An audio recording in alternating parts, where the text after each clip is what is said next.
All right. Well, thanks again to for you for being here today and being here on a Friday afternoon at 4 p.m. In less than an hour, you will be rewarded with beer and wine if you so choose, and it'll be an opportunity to celebrate a successful day. One of my frustrations attending these types of events is by about this time in the conference, your brain is frazzled. Your gray matter is saturated, and you think there's been a lot of great conversations, but God, what am I actually taking away from this? And then a couple days later, you really have no idea what you're taking away from this. So we're trying to solve that in two respects. One, as I mentioned a couple times, we're developing a short report on the findings of the conference or the summit that we'll be providing to you all within about a month's time. But secondly, we asked the facilitators, one of the two facilitators of each breakout, to spend the last hour with us really distilling the conversation that took place in these two sets of breakout sessions and providing us some sort of key level insights or takeaways. So we have 6 folks, and I want to ask you, if you can, as I'll call on you to report out, if you can, think about sort of your thoughts in bullet points. It's fine for you to characterize the conversation. We're not looking for an exhaustive list of all topics discussed, but what do you all, as the selected facilitators, what really resonated with you in terms of what was discussed here today? And then if we have time, I'll mix it up and ask a few questions, and then I'll provide some closing remarks, and we'll call it a day. So let's start in no particular order with Karen. Karen Ross, the woman without the name tag. So Karen, you and Sarge facilitated the deeper dive on agricultural efficiency. We heard some of the challenges and some of the opportunities in the plenary sessions as well. What did you take from your session? So a few things, and I am going to speak in bullets. Some of it you heard earlier today if you were here after lunch when Don Cameron spoke about some of the issues. And really, it was not new technology, it was integration. And I can't tell you how many times in our session and in other sessions the word integration came up today. It's really that better interface of all the different kinds of technologies we have and bringing them together. And really thinking about what we're doing, because farming is a very complex biological system, thinking about, as we solve one problem, there are multiple benefits. So let's make sure that we're thinking about water savings, energy savings, greenhouse gas reductions, improved nutrient management, avoiding nitrate problems. One issue that I'm going to put under the title of human capital, it came up over and over again, the importance of education, training, technical assistance, and how we get that information out, and how it's not just the farmer that needs to have that kind of education, it's also the people on the ground who are running the irrigation system, and especially as we have more and more data and new technologies to use, it requires a higher level of training and also making it language appropriate. So here is a chance for us to marry our program for water efficiency and having people who get the grants be required to send one or more of their people to some of the training programs that are being funded by employment development. Measurement, and several people said everyone should have flow meters, but some way of measuring everything that we're doing. On the policy and financial incentive side, it was this collection of data and the desire for transparency, but being very upfront and very clear about data sharing. That will be an important piece for the comfort level of growers themselves. And our friends from Australia cautioned that the sooner you can get that spelled out up front so everybody knows what those rules are, that will help the sharing of that information. It was also noted that when we think about our investments for on-farm efficiency, we actually need to start with the irrigation districts themselves, because many of them need to do more to modernize their systems. So if we're looking at targeting and leveraging our dollars, let's look at where the Department of Water Resources is helping to modernize the delivery system, or the Bureau of Reclamation working with USDA on the Water Smart program. Then we're putting dollars into a district that's modernized in the delivery to the farm and on the farm. Loan guarantees are something that many irrigation companies themselves will finance systems, but loan guarantees could really help, they believe, to accelerate the adoption of this technology, and incentives do work. we asked a question, should we be targeting certain crops? We have a lot of our perennial crops that are under the most efficient technology systems, but we don't have as much for our annual crops, and there was agreement in our room that we should start thinking about how do we get this kind of drip system into more alfalfa and corn acreage as examples.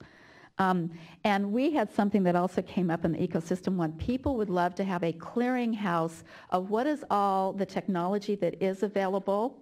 And I would add the technology that's available and what's the data to back it up. If you're wanting to work with farmers and ranchers, the first question is, where's your data? Did you work with Cooperative Extension or CSU Fresno? And so there's a real strong desire to have a place to go and see what is all of the technology that's available here.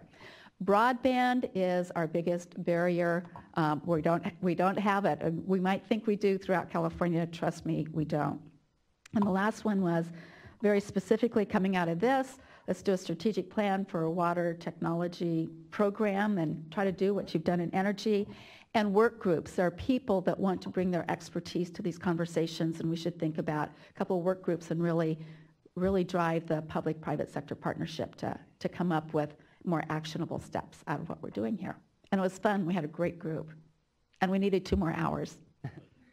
Thanks so much, Karen. I was really quite glad at the participation that we had from the agricultural sector. And I think that those are both great sets of insights and then also great to-dos in terms of a list to create. Bob, you and Commissioner Sandoval from the CPUC led a breakout session on the water energy nexus. And the water energy nexus is becoming a little bit like the word sustainability. It's very common, but what the hell does it mean? So I guess I would ask you, what coming out of that session, what do you think are sort of key points that resonated with you about where to, so what is truly the connection between water, energy, and where can it be exploited? Well, I think in terms of starting out, what is the water energy nexus, as you say? Part of that connection is that water is a major use of energy, and at the same time, water is a major supplier, and energy is a major cost for water conveyance. So the two are really linked together. I think, and the more you dig, the deeper you see the connection between the two systems. I think part of the other metaphor we were all approaching it with was to say, in the energy area, going back to the first Brown administration, we've had started a lot of transformations in the energy area, and then trying to go through the tools we've used and say which of those might be applicable in the area of water. And having said that, one of the first questions you asked us was sort of, well, what are the potential savings there? And we had a couple of interesting discussions there. One of those is Peter Glick, who I think is now gone, but anyway, Peter's Pacific Institute is, in the energy area, one of the things which we started doing a lot in the late 70s, early 80s, thanks to Art Rosenfeld, was coming up with supply curves.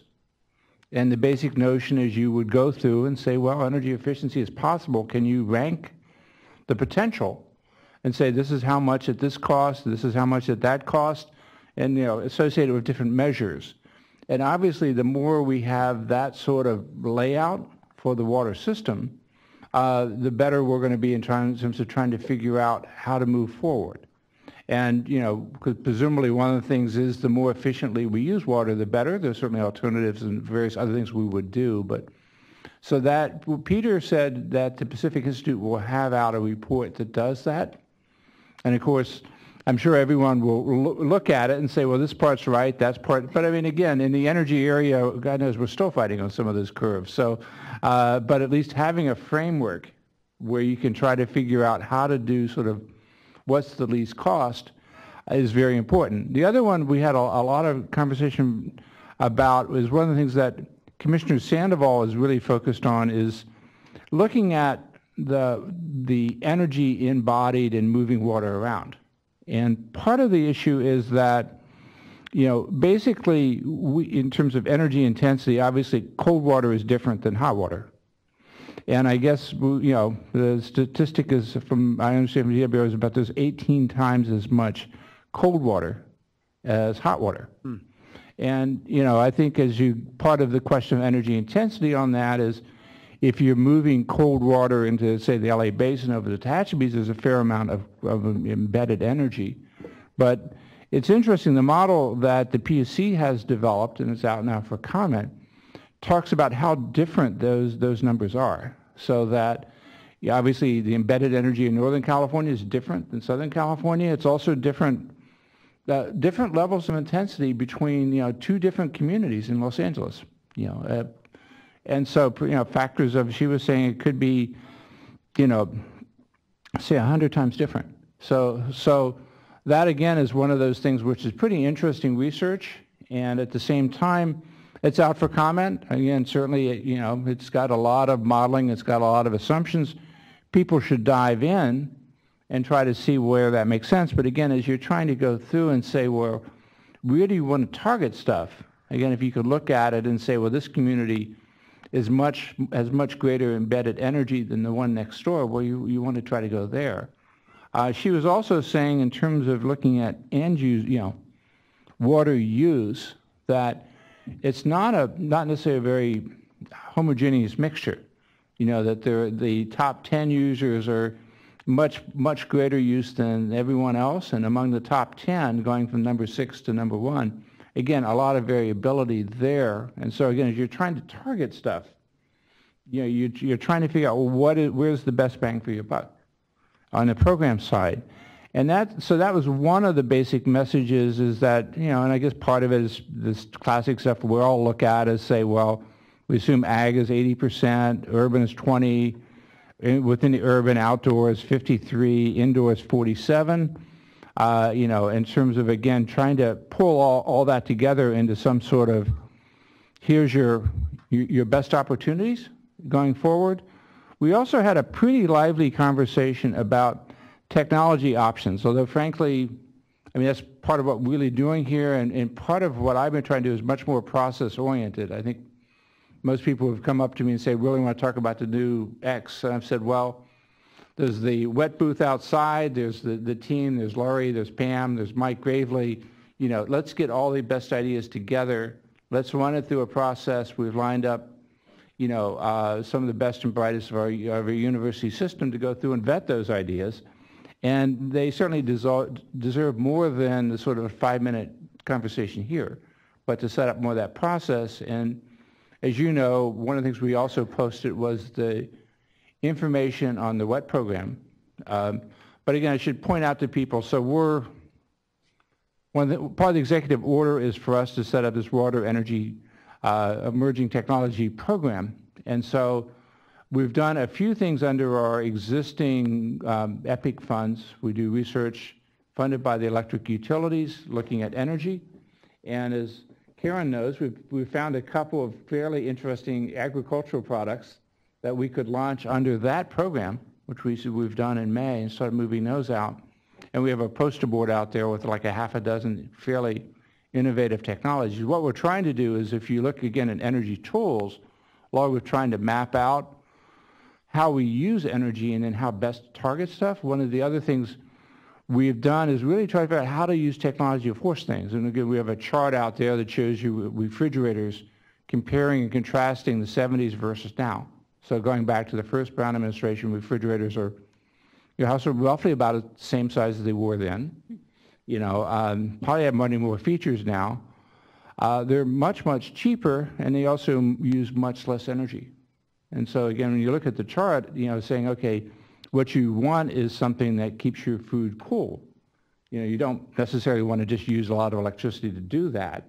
And you might want, either yellow or white or whatever, but fundamentally you want cool food, and if we can figure out a way that it does that in a much more energy efficient fashion. So again, I think the technology options here are ones that we're starting to look for on how to drive those. People have a lot of interesting ideas, and as we move forward, we have to figure out how to find the best of those, test those, and sort of move forward on that. I think as we talked, obviously there's always a danger as you go forward on, well, what are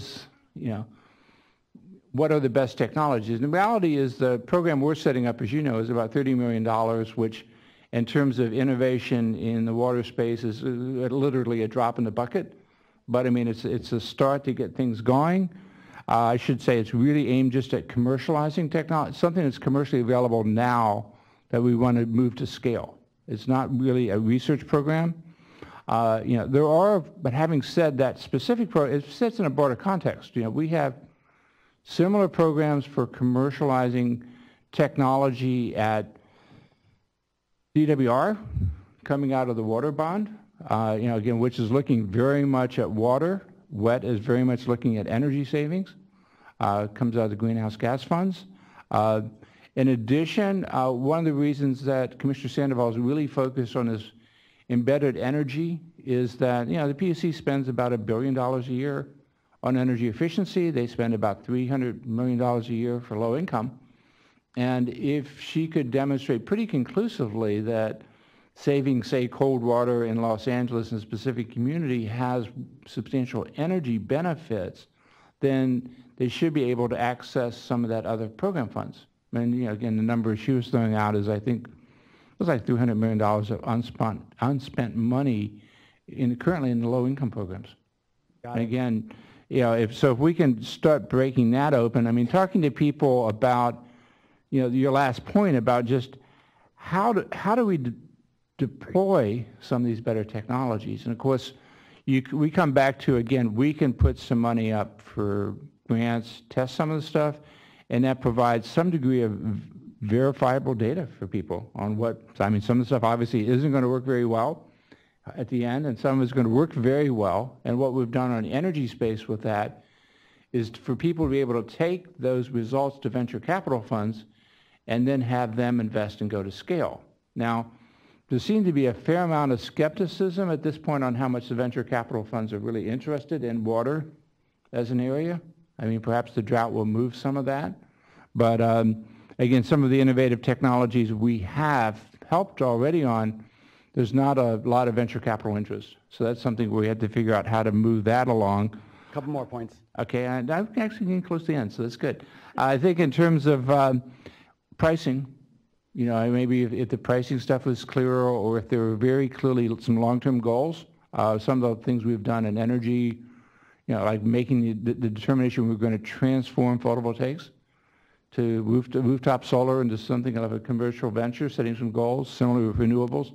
Maybe we really need some concrete goals here of what we really are going to try to accomplish, and maybe that can pull in the venture capitals funds. I was going to say the last thing I was really going to hit, well, actually two things. One is there's a lot of discussion about basically helping, we need basically public-private partnerships. That this is a key role for the water districts, certainly a key role for some of the water suppliers, for the end users, for the state. How do we really come up with some creative programs? We have the technologies that's available. How do we do these public-private partnerships to, again, roll to scale? And I think then the last thing I was just going to mention was that we really don't have a dedicated fund to do research in this area. One of the things we talked about is there's some potential the federal government would do more in terms of pure research. But again, we're focused on commercially available. We probably need people also doing some research on, well, what are the things we're going to need 10 years out? Yeah. And I was really struck with a comment that Tammin made in the first panel of this afternoon when he talked about compared to energy or transportation, there really isn't as much support for water technology development. And the Water Energy Technology Program at the CEC that hopefully will be enabled this year, as well as the CPUC's proceeding, is really the a potential important first couple of steps to create some funding to commercialize some of these technologies. Yeah, I think the more we can think about what is our strategic plan here, yeah, and at least there's an element for that. There needs to be an element of that as part of the overall plan.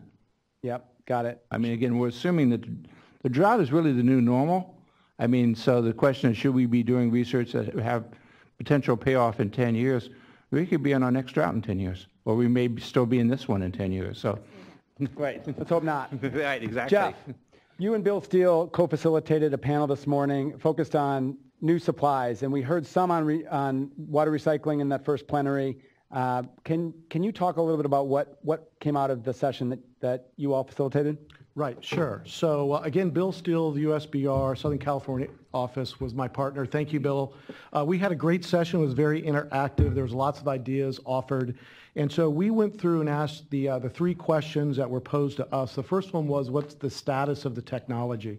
So we sort of reviewed the applications. There's municipal water reuse, which is non-potable, but also potable. And non-potable includes lots of anything you could use drinking water for, you can use in a non-potable application. Desalination, both ocean water and brackish water, but a couple other things came up. On-site treatment, so if you think of reusing water within a building, gray water, black water, there was a lot of discussion, maybe that ought to be treated separate because it's such an important area. And stormwater capture, and we kind of use that, we kind of think of that as reuse in the sense that we have this water, it usually flows by, but that's really an area that's water reuse is getting a lot of attention now. Stormwater capture, I think, is in the future get a lot of attention. So we acknowledge that there's lots of new innovative technologies out there, and there were a number of folks representing technology companies that summarized what they had, so that was exciting. The other thing is many, if all of them, were located in California. We work outside of California in other states, and I'll have to tell you, California is blessed with so many startup firms and innovation firms. Places like Texas and Florida and Arizona, frankly, just do not have it. So we have that going for us. I always tell people not bet against California when it comes to the drought. The second question is, what will it take to scale up or improve these technologies? And so it was acknowledged there was a number of challenges and needs. One of them, this won't be a surprise, is regulatory and permitting. It takes a lot of time. The quote that came out of that was, everything seems to be harder in California. I guess that's true. We do have groundwater recharge regulations. We are going to get other reuse regulations. That provides certainty, that provides a path, so that's useful. The other thing that we talked about was a need for certification or validation of technologies. And so that would facilitate adoption. So we have NSF 350 for on-site treatment, which is good to have. It's new. Not a lot of technologies have gone through it, but we'll see more. But there's not a validation program in California. And we've talked with the state about this over the past few months because Australia has one. And the idea is, how do you validate generally these technologies? They're new, say an MBR, a membrane bioreactor for potable reuse. It hasn't been done before. So how does a utility get that approved by the state? They have to demonstrate it. So if we had a protocol or a system, a partnership with state to do that, that would be a big help. And you could be for water reuse, it could be for on-site, it could be for desal, it could be for wastewater, it could be drinking water. Once you have a program, you could put anything into it. So we'd want to know what the role of the state is there. The other thing that came up in terms of improving or scaling up is how to facilitate adoption of new technologies. Again, there was an idea of maybe the state could have a role in getting technologies adopted. We've heard about the idea of test beds to prove technology and demonstration or pilot projects to demonstrate performance. Those are identified as ways to get there. The third question was generally on opportunities and barriers. So I'll go over the barriers first because I don't want to end on a negative. But in terms of barriers, when we use reverse osmosis, we have a concentrate, and that brine is difficult to eliminate or discharge, especially if you're in an inland area. So we want technologies to address that and pull the water out of it because it's still valuable, but also getting technologies that don't involve a brine discharge, and we're seeing a lot of advancements there. The idea of need for standards or criteria sometimes are lacking to specifically address on-site treatment. Right now it's regulated on a city or county by county basis, and frankly, it's a mess, and we need some standardization there. We talked about the regulatory and permitting constraints. One idea that came up was education for regulators, and I think that would be important because if they're familiar and comfortable with the technologies, then they're going to be comfortable with permitting them. So getting information in front of regulators so they understand it. There was a comment about the energy usage of these advanced technologies, and that's fair. That's a good question, but some of them will be advanced because they use less energy, so we need to be cognizant of that. And in terms of the opportunities, we talked about the idea, we're really talking about resource recovery here, whether it's water, energy, and nutrients, and they're all related. It gets to the water-energy nexus. Of course, I mentioned the stormwater capture. Decentralized systems will play a role. There's a way to use decentralized systems to advance these things. The technologies will actually be on a decentralized basis, could be modular, but they could be used in that capacity. We talked about monitoring technologies as a technology, and so there's going to be advances in monitoring, whether it's online, real-time, sensors, telemetry. That's going to help us implement these new technologies. And I guess I'll just end on the idea that the state should have a role and could have a role in help getting these technologies adopted. Thank you for that summary, really concise. Tevye, you direct the state's infrastructure bank, and we paired you up with Scott Bryan from Imagine H2O. The infrastructure bank obviously focused on developing financial tools for economic development. Imagine H2O focused on accelerating commercialization of technologies. And you co-facilitated a breakout on fostering innovative technologies and achieving some economic development opportunities. What did you learn? I learned that California is a very diverse state. We have a very lively, engaging discussion, and I mean this very positively. It was all over the map of California. The ideas were all very helpful and enlightening, but they all came from the various perspectives of the speaker. And I don't know about the others. Sounds like your breakout sessions may have been more homogeneous than mine, but it was all good. And many of the things that you've already discussed, we came out. So I'm going to try to hit on the things that I haven't really heard you speak about. So one of the things, and this is in no particular order other than how that I remember it, so that gives you some insights into my thought process. We talked about it was brought up that entrepreneurs need help scaling up as well as scaling out. And other countries, Israel, for example, and we had two representatives, I believe, from Israel in the room, seem to have a better sense of how to do this and were used as a model, and various models were brought forth. And I think the thing to keep in mind is those examples were of countries, and I think of California as just another country that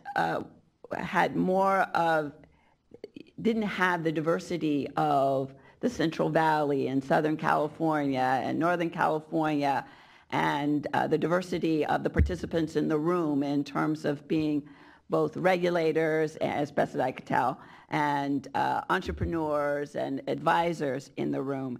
And the sense I got is that in California, there was some thought and belief that we need for some of these projects, particularly the larger ones, it's almost, and this is my word and how I remember it, we need a general contractor. And the thought is that perhaps the state could be as the general contractor to bring everything together to make it work better and to help cut through the disparate regulations where you have, even within the same regions, you can have multiple water districts and multiple counties with just, it's almost like having too many lawyers in the room. It's another one has a different advice or another different regulation.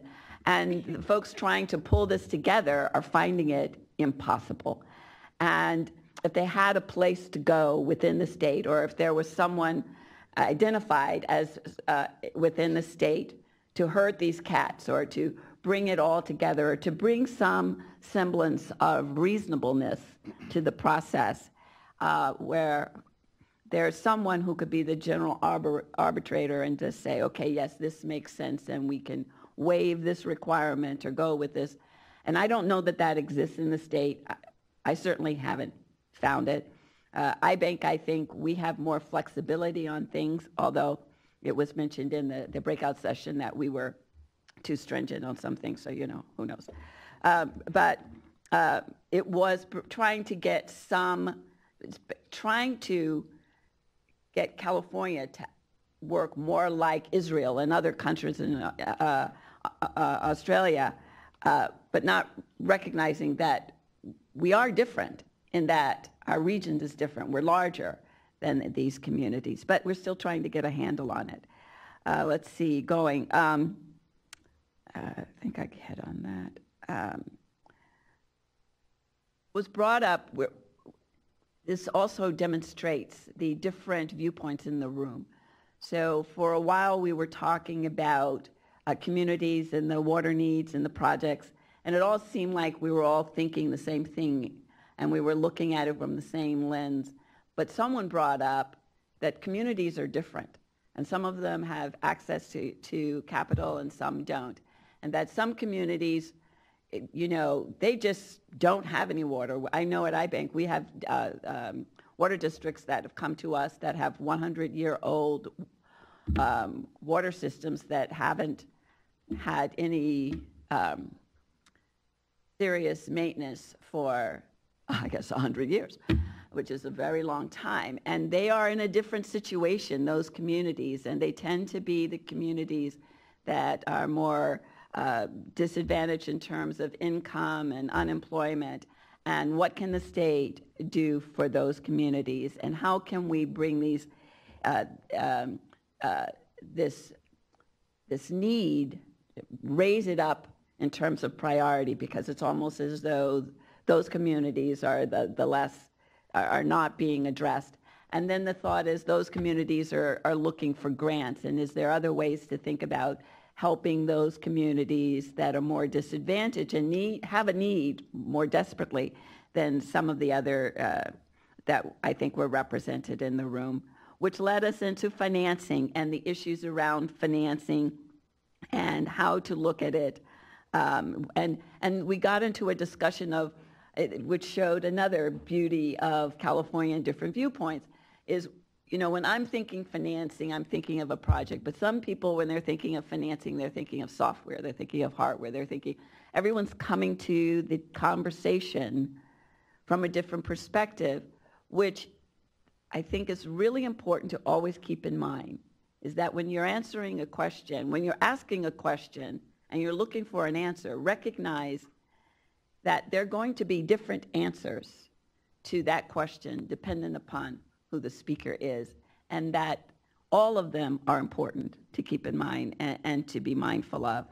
And then I'd just like to sum up that it was pointed out that I guess Silicon Valley and the tech world had the benefit of academia to help as and this again is my word, not theirs, as a brain trust, as someone to be thinking independently from the commercial side of it, but looking at it from the academic research side of it, to come into the water picture.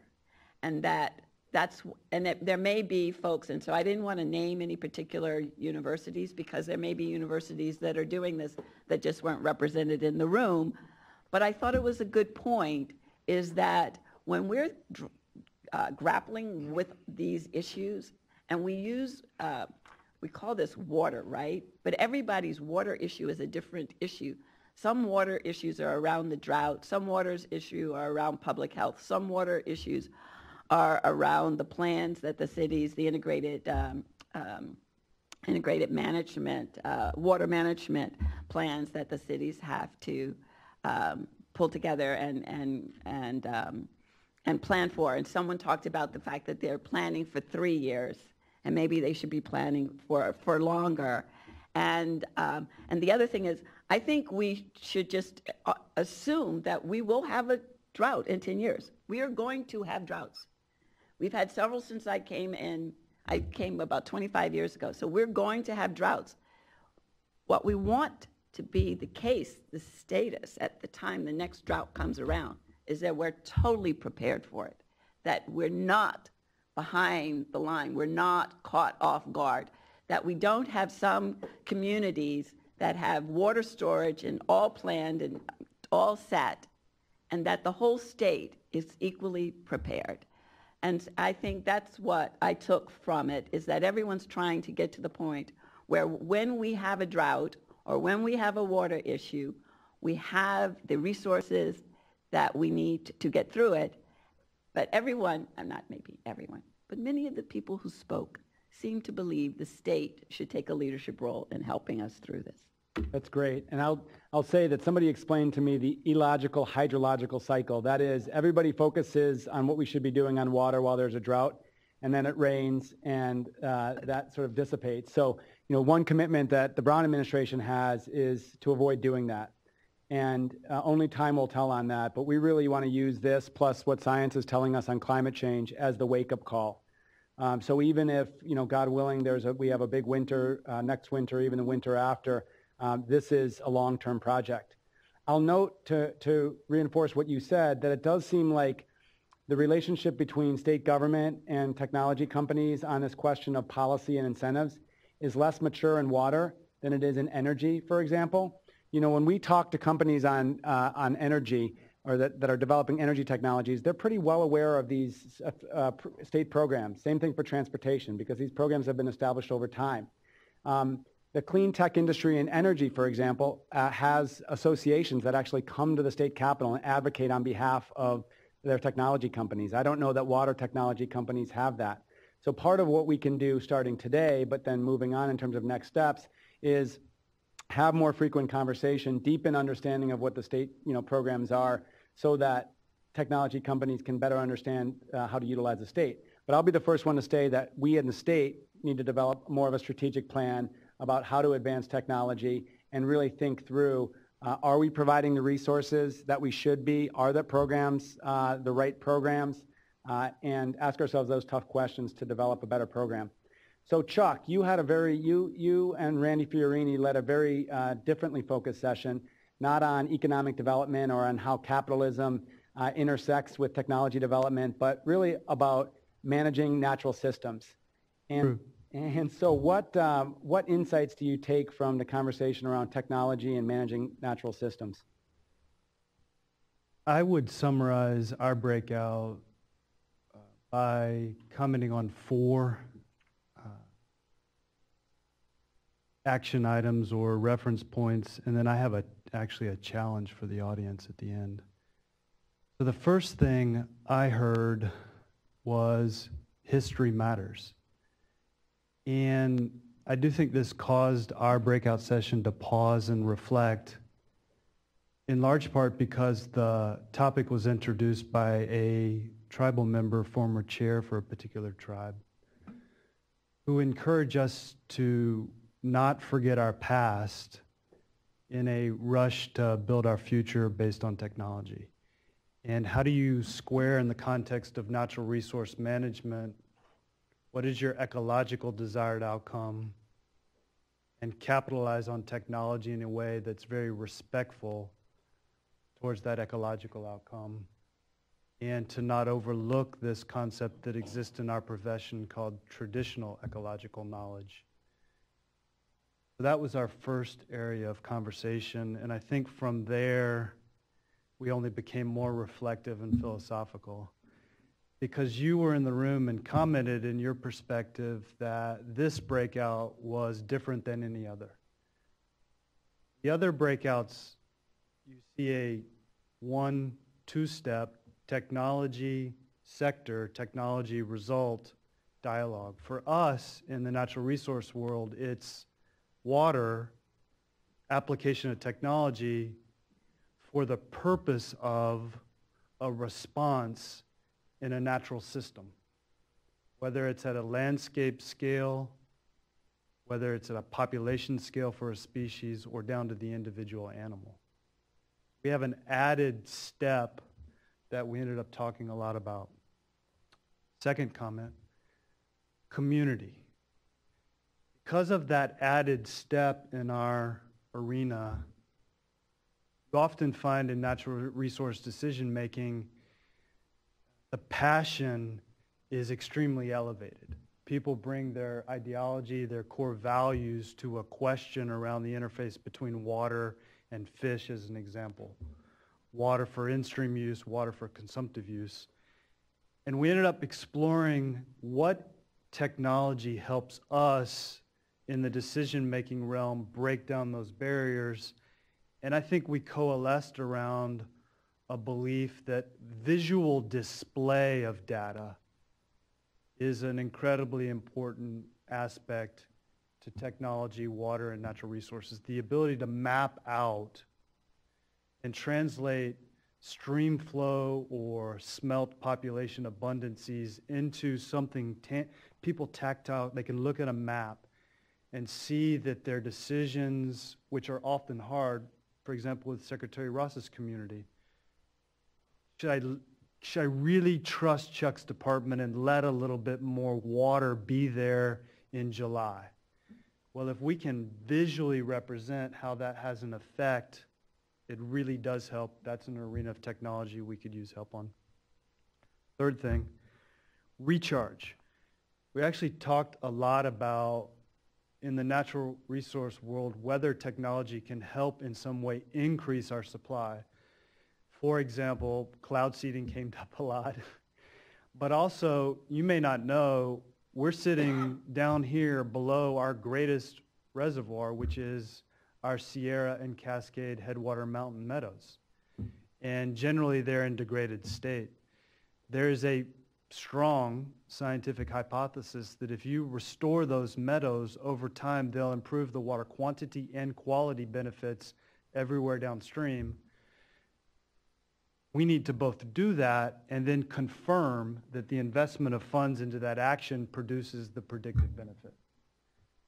So that is a recharge system area of technology. My last point before my challenge, real time. Particularly coming with the leadership of Randy Fiorini, my co-facilitator, who's the chair of the Delta Stewardship Council.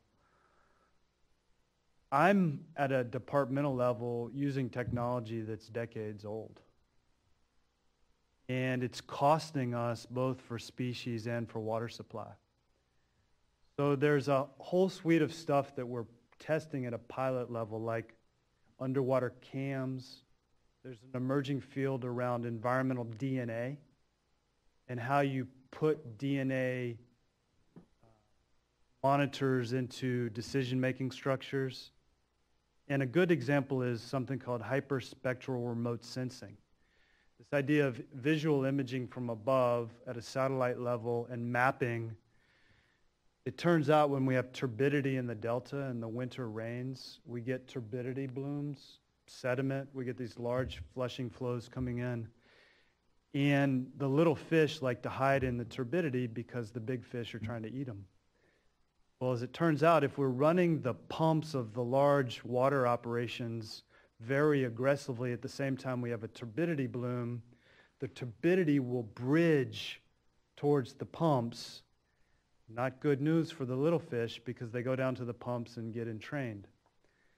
We're thinking and finding that if we can actually apply real-time monitoring using new technology to know where the fish are instantaneously, combined with this remote sensing, we can toggle the pumps to avoid the turbidity bloom.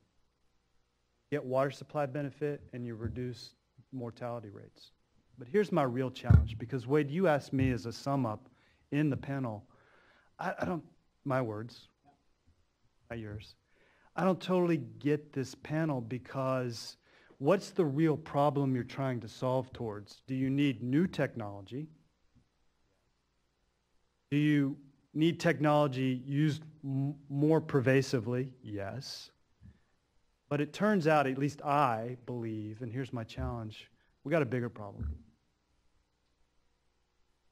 In almost all the work I'm guessing most of you do, you're operating in a market.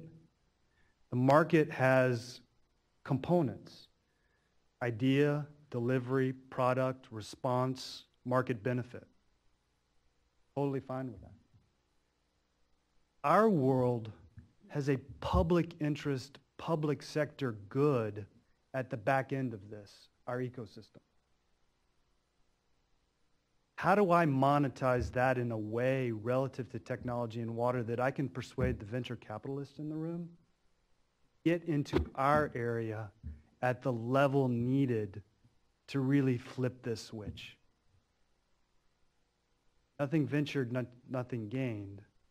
But I think we're struggling how to articulate back to you what's your incentive to come into the arena where we desperately need you.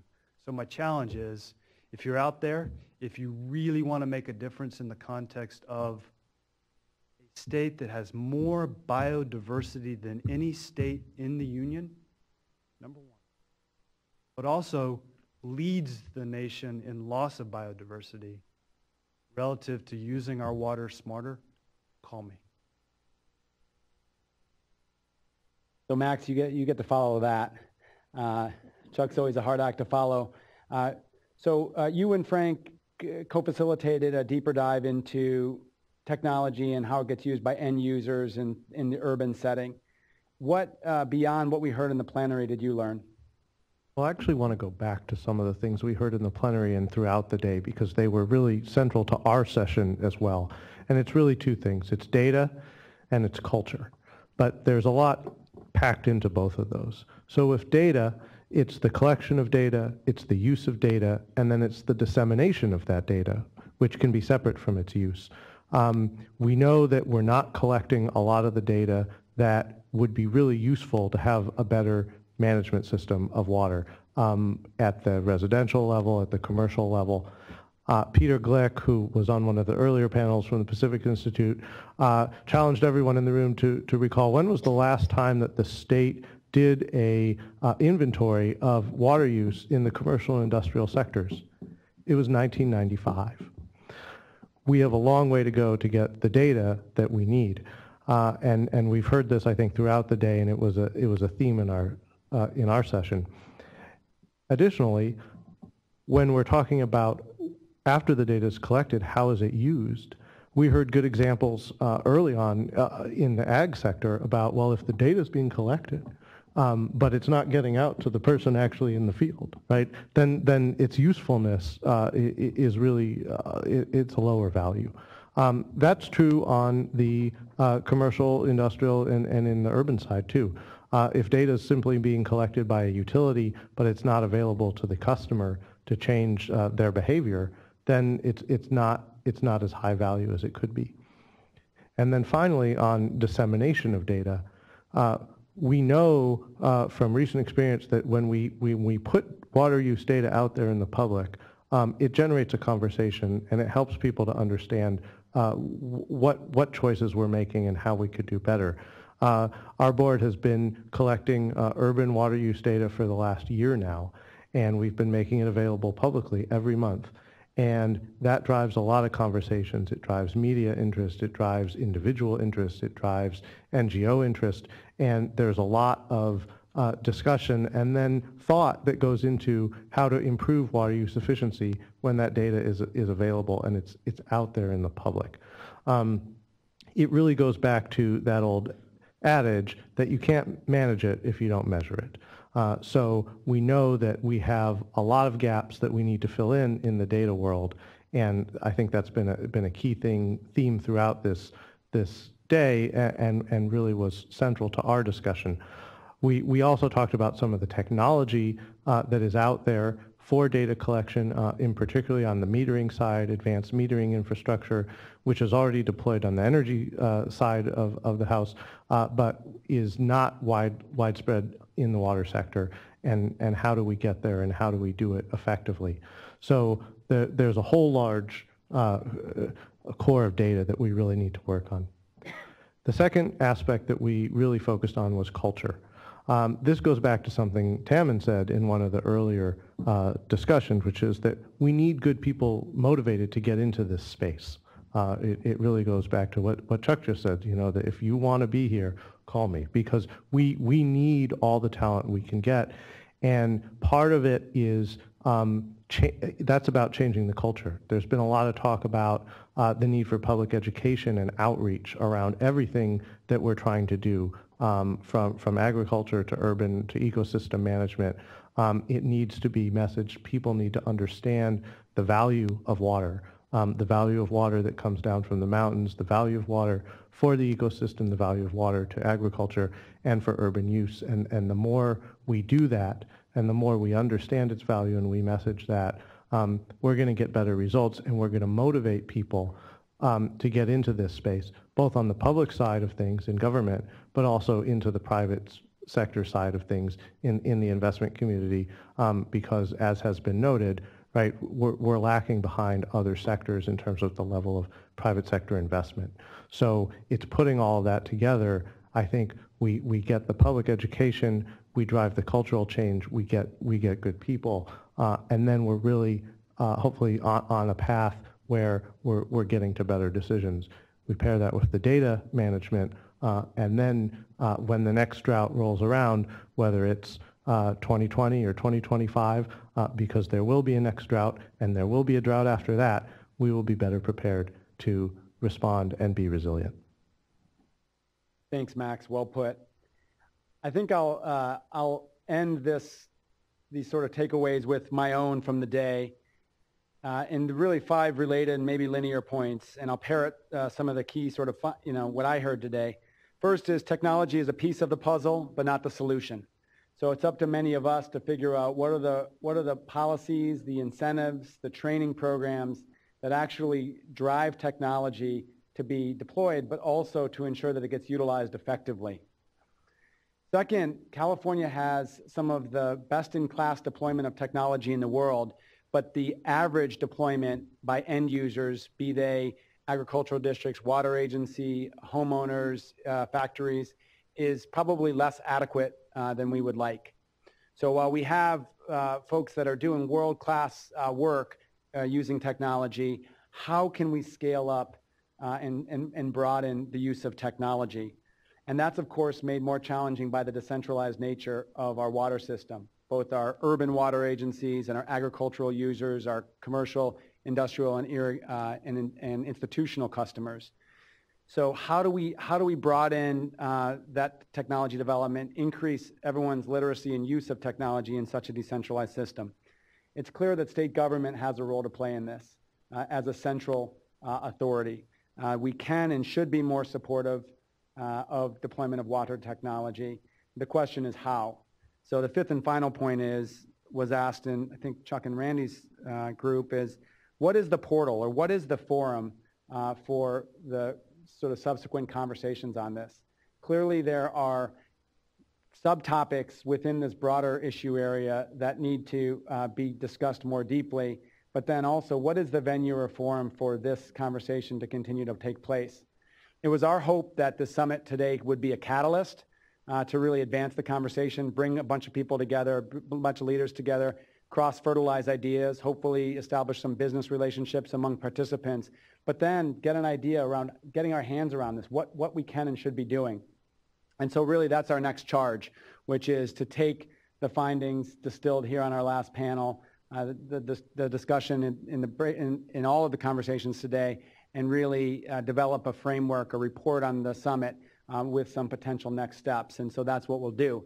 And if you were emailed or if you've registered for the summit, you will receive that report. If you would like to see a web stream of the dialogue here today or any of the PowerPoint presentations, you can go on the website that's been established for the summit. I want to sincerely thank a couple people who the summit really couldn't have happened without. One is Carolyn Angius and the other Stephanie Kinzer. We pulled this summit together in 6 or 7 weeks. The governor and our chief of staff said, look, we need to be more vocal about the use of technology to address the drought.